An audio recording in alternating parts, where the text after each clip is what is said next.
What's up, guys? Welcome to Daily Dose of Reddit. This is your host, Zach, and today's subreddit is r/IDontWorkHereLady. This story is called Just Because I Work With Them Doesn't Mean I'm Working, and you're at the wrong store. Hi, Reddit. I work at a pet store, and it's also where I get all my cat food from. I usually pick it up at the end of my shift, however, I forgot to do that the other day and wasn't on for 2 days, so I dropped by to get it back. I walked into the store, and it was fairly empty. So I had a quick chat with one of my coworkers, explaining what I had done with my order. He jokingly told me that they sold all of my food, and I said to him jokingly, "Damn, you're an awful coworker. I'll just get you fired, it's fine." He laughed and replied, and then a customer came to ask him a question. I headed to the aisle to pick up my food order when the customer approached. Here's the cast. Annoying customer. Me, coworker. Excuse me, hello? I assumed she was not talking to me, as I was not in uniform and was putting the cat food into my basket.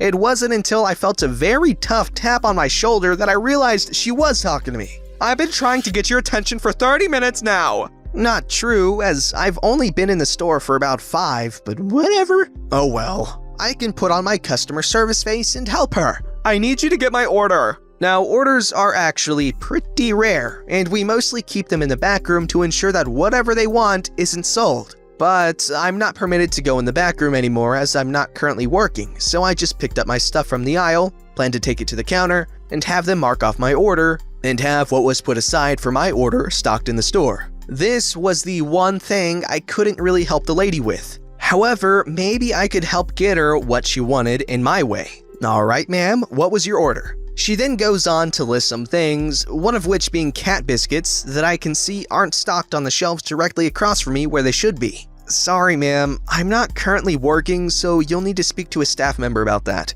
as your order is being held in the back room. Excuse me? You just called him a coworker.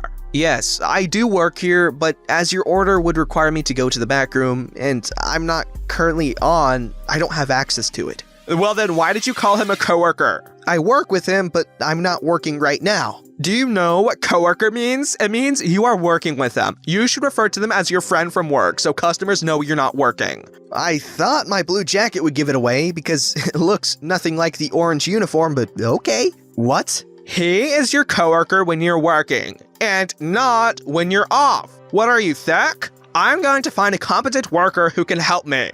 Good riddance. I think, just as my friend from work comes into this aisle, probably to have a chat with me. Yo, go to the back room and get my order. Hello. I'll do that for you now, if I could just speak to my coworker for a second, as our system seems to have blacked out for a bit, and I'll need her help fixing it. And as the word coworker left his mouth, I saw annoying customer's small brain kick in and all the small cogs beginning to turn. Does anybody have a dictionary around here? She is not your coworker. I work with her, just not currently. OP, could you please help me fix the system? So I went over to the computers, fixed them, and saw that for some reason, she didn't have an order placed. Usually, our shop will send her a confirmation email with a code for us to scan. However, she claims to have left her phone at home and tells us her email, which doesn't exist in the system. Sorry, ma'am, your email isn't in our ordering system. Is there another email you may have used, or maybe a phone number? Are you thick? I order from other pet store name all the time.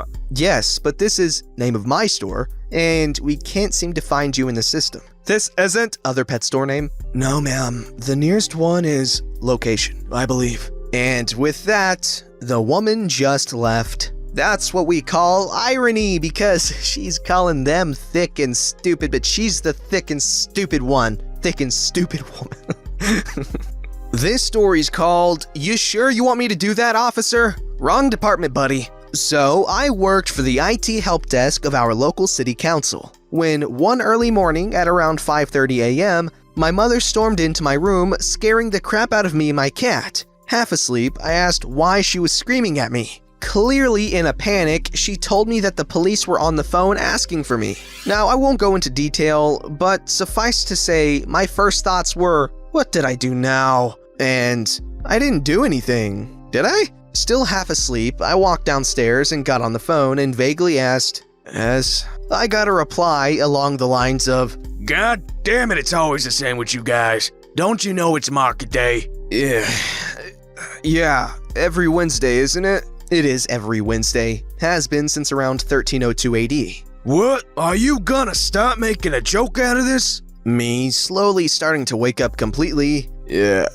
No, I just do get police cutting me off angrily. Your car's on the market square and they can't set up their stalls, damn it! Get over here now and move this damned car! The IT department was next to the market square, so sometimes the car did indeed stay parked there overnight. Me really having issues with people screaming at me? No problem. Be right there. Now, usually I rode my bike to work, but seeing as it was clearly a pressing matter, I asked my dad, who had awoken from my mother's frantic behavior, to drive me to the market square. On the way there, I explained the situation and my dad couldn't help but give a chuckle and told me, "Don't do anything stupid." To which I gave him a smile, shrugged with a Han Solo-esque grin, and told him, "Hey, it's the cops." My father snickered and shook his head, knowing that doing something stupid was somewhat my middle name. If a police officer tells you to do something, you do it, right? We arrived at the market, where people were already setting up stalls to prepare for market day, except for where I spotted the car of the IT hardware department,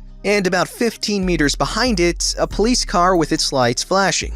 I got out and slowly walked over to the two officers that were standing near their car. One of them immediately launched into a tirade about how we were all the same and how we IT guys always thought we ran things. Which, basically, we did, including their IT. Once he paused, I calmly asked him what he wanted me to do. Again, he blew up nearly screaming, "Move that fandangling car!" Not wanting there to be any doubts, I asked if he was sure. And he truly nearly lost it, screaming incoherent words like a-hole, arrest, jail. Okay, calm down, I'll do it. If you insist, let me go up to the office and look for the keys. So off I went. I went to our offices where I was met by our clean/coffee lady, who asked why I was in so early. So I explained the situation and that the hardware department's car was on the market square again.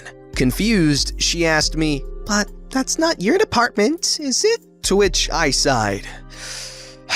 Nope. Do you know where the keys are?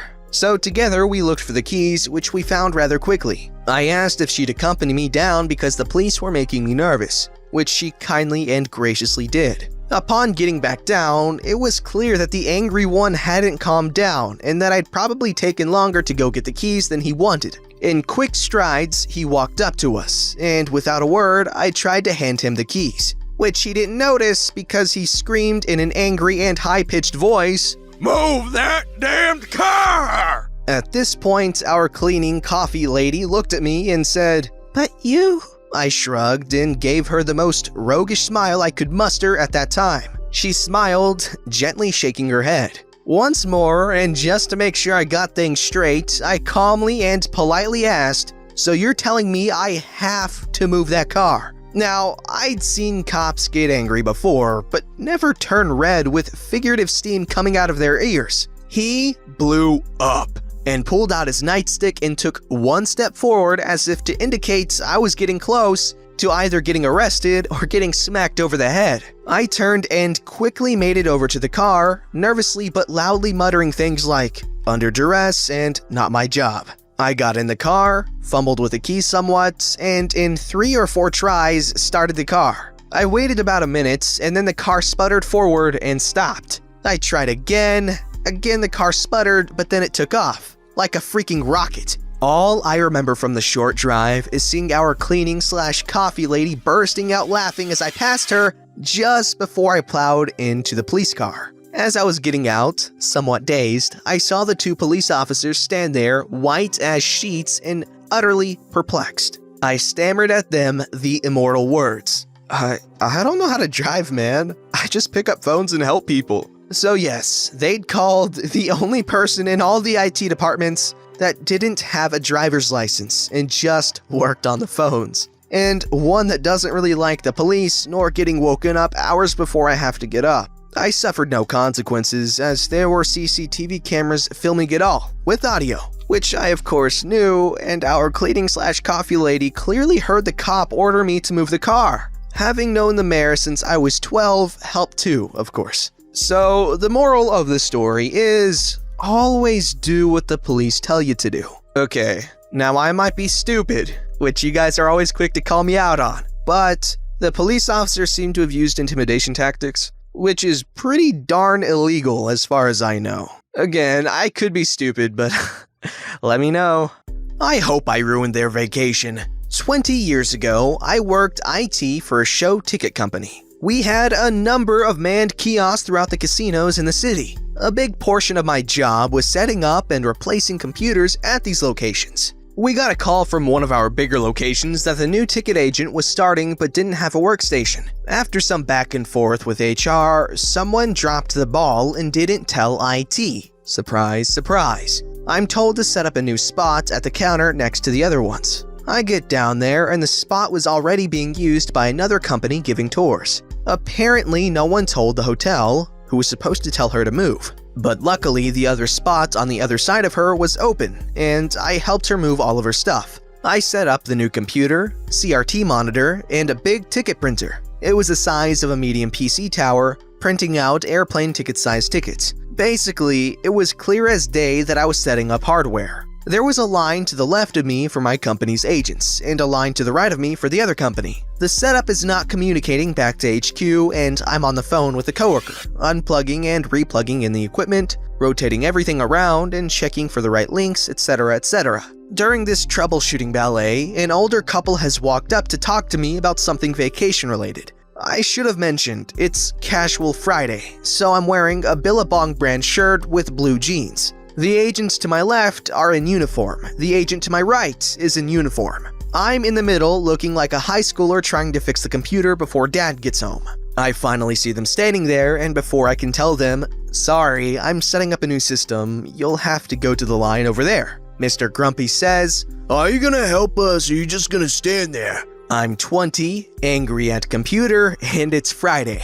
I'm just gonna stand here because I'm the PC tech. "Oh, we got a real smart ass here." Yep. At this point, Mrs. Grumpy decided to jump in, waving her finger and yelling at me with a voice that was rougher than gravel. I don't remember exactly what she started out saying, mainly because her voice was so rough I couldn't understand it. It did end with her demanding my company's phone number so she could get me fired. I gave her an AOL dial-up number that I remembered for some reason.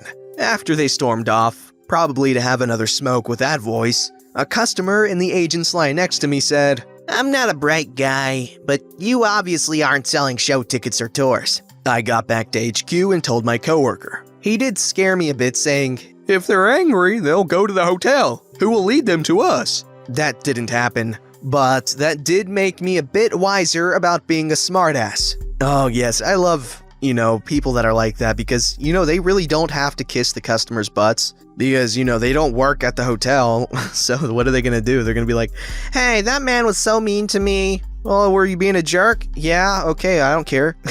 This story's called "I Don't Work Here Lady with a Little Petty Revenge Against My Old Boss." Time for a long-ass backstory. I worked at a bar not too far from me from July last year until June of this year. A bar that was owned by a married couple, T and J.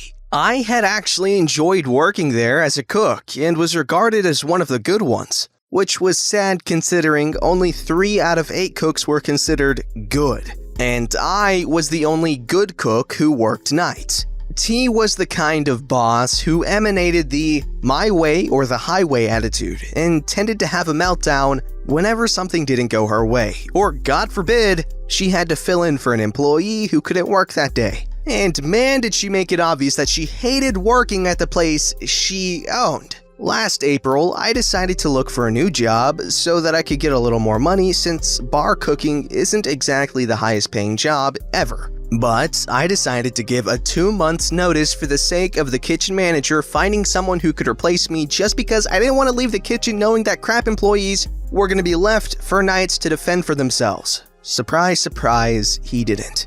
He was not too thrilled about me, one of the good cooks, leaving. And she made it a point to be as petty and cold as she could to me up until my last day. Everything she said to me was either a scathing remark, whether it was deserved or not, and never said anything positive to me, even shooting me dirty looks every time I made an order for her. Needless to say, I was a lot happier about leaving that place. Now, that doesn't necessarily mean I was going to stop going there to eat, which is where our story begins. This past Sunday, I went to the bar to watch the Lions-Vikings game. A couple of times I shot the crap with a few of the servers and went back into the kitchen to go greet the cooks and catch up, obviously when they didn't have orders coming in. After chatting with a buddy of mine who was working in the kitchen, I went back to my seat, which was unfortunately stationed right by the entrance. Cue the Karen and her husband, who happened to be waiting at the entrance to be seated. I didn't notice her until I heard the all-too-familiar ahem coming from her. I figured she was talking to someone else, so I didn't think anything of it. Then I felt a tap on my shoulder. Oh, great. What? Excuse me, aren't you gonna seat us? Great, they thought I was a server. Ma'am, I don't work here. Karen, looking puzzled. But I just saw you come out of the kitchen and talking with the servers. Your point is? Your clothes even look similar to theirs. How are you not an employee? I guess that was partially my fault. While cook uniforms were black t-shirts and jeans, which I had on myself, their shirts have the bar's logo splashed across the torso. I was wearing a plain black shirt with jeans. Ma'am, seriously, I don't work here. I don't have anything resembling the bar on my clothes. That shouldn't matter. Now hurry up and sit us before I complain to the manager. I'm thinking to myself that this whole situation shouldn't have even been possible in the first place. That no one is that persistently dumb, but then again, I found out about this subreddit and noticed how common it is for people to really be that dumb. So as idiotic as the situation was, I was laughing on the inside about how I managed to get an IDontWorkHereLady moment myself. Go ahead, she's right over there. I point at T, who is begrudgingly waiting tables. Karen waved her over and T came near us. Yes, how can I help you? Your server refused to seat me and claimed he doesn't work here. Who, him? I shrugged. I figured that was the end of it, but I guess I should have known T would still have a petty grudge against me. I'm sorry, he's not an employee. I would have to be an idiot to hire someone like him to work here. Now let me grab you a table. Yeah, I wasn't going to let that comment go. Huh. Well, it sounds like you were a total moron for about 11 months then, T. Of course, feeling spiteful, I said this as loud as I could in the small bar we were in, which most of the bar heard. Fortunately, my tab was already paid for, so before T could say anything, I walked out. Fortunately, her husband and all of the other employees liked me, so I don't see myself getting banned anytime soon. But then again, who knows with managers and owners? Okay, honestly, that she walked into that one. She set it up and walked right into it. Don't forget to like, subscribe, and hit that bell to never miss an episode.